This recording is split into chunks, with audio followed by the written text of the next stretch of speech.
It's still recording.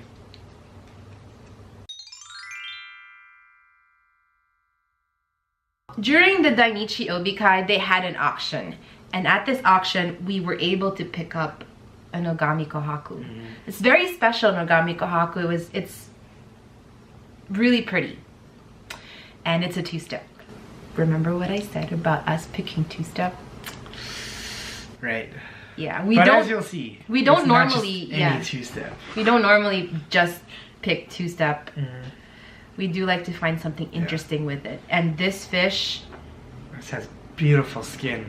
The red is so bright. The white is just pure shining. And the two-step pattern on it is so interesting. It almost doesn't feel like a two-step. No, like you look at it and you're like, oh, it is a two-step, isn't it? Yeah. It feels like there's something more to it. Yeah, it has more depth to it than just calling it a two-step, really. Exactly. And another good point of this is fins are white, dorsal is white, tail is white. That's ideal in a Kohaku. You really want to see white fins all over. It's not really a big deal if there's a little bit red bleeding into the dorsal, but when it does have a really nice white dorsal, it really kind of pops out. It does. Also, the head on this fish is very large. So we do have very high hopes for it becoming a larger fish in the future. I'm excited about this Nogami Kohaku. And Nogami does have a tendency to grow large. Yeah. His parent stock, his genetics, his bloodline, his bloodline fish get big. Does grow quite large. And the last stop for our October shopping trip this year was Isa. He's one of our favorite breeders to hang out with. He's such a nice guy. We love hanging out with him. Genuine love for koi. Spend hours talking at his beautiful office about anything, and it really does help that he breeds really nice Showa. Yeah. Back to the competition. Mickey selected a fish and I selected a fish. Yeah, I think mine's better. No, mine's better. Yeah, sure. So I'll let Mickey tell you about her fish first. So Devin and I normally when we pick fish, we have different tastes. But it doesn't mean that one is ugly and the other isn't. It's more of like the quality, for the most part, we'll agree on the level of quality, but the pattern or certain characteristics, our tastes might differ. Yeah. And this is a striking example of that. Exactly. I got to pick one Showa and Devin got to pick one Showa. Quality wise, they're very even. Yeah. Bodies on these fish are both really nice. They both have very good potential to grow big. Color and skin quality also on par, very beautiful. But I do have a tendency to like a more even pattern, whereas Devin is really more eccentric. He's more partial to more unusual patterns. So this is my Showa.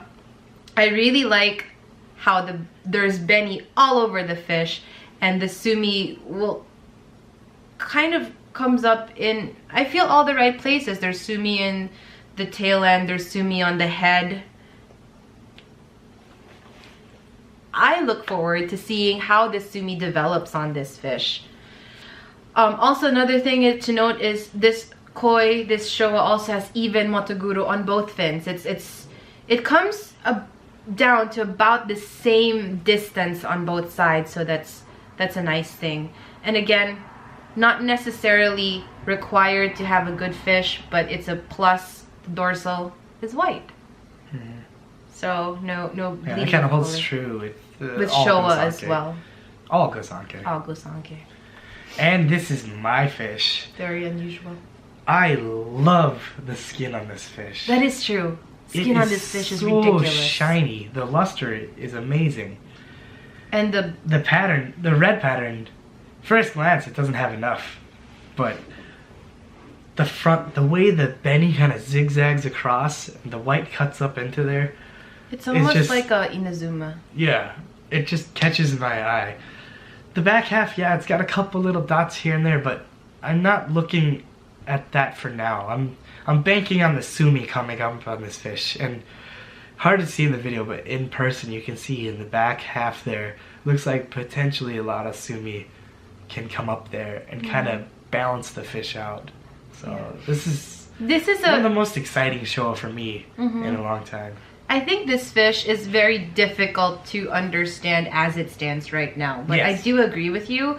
There is a good potential for the sumi in the back half to come up, and difficult to imagine without actually seeing it, but once the sumi does come up, it will have a much more balanced look. Yeah. So it is exciting to watch this fish grow up and see how it develops. That's not very nice. I love you. Again, going back to it right now, quality for both these Showa are on par. But it's just a very different style of choosing fish. We both like each other's fish, so don't pretend you don't like mine. I do. But yeah, 2 different styles, 2 different tastes. That's why it's Demi Koi. Demi. So on that note, guys, we hope you enjoyed our director's cuts. This is the last for this season. We're still filming a bunch of other videos. We did film an interview with Toshi Hirasawa from Marudo Koi Farm. So on that note, guys, thanks for joining us. See you next time. Bye.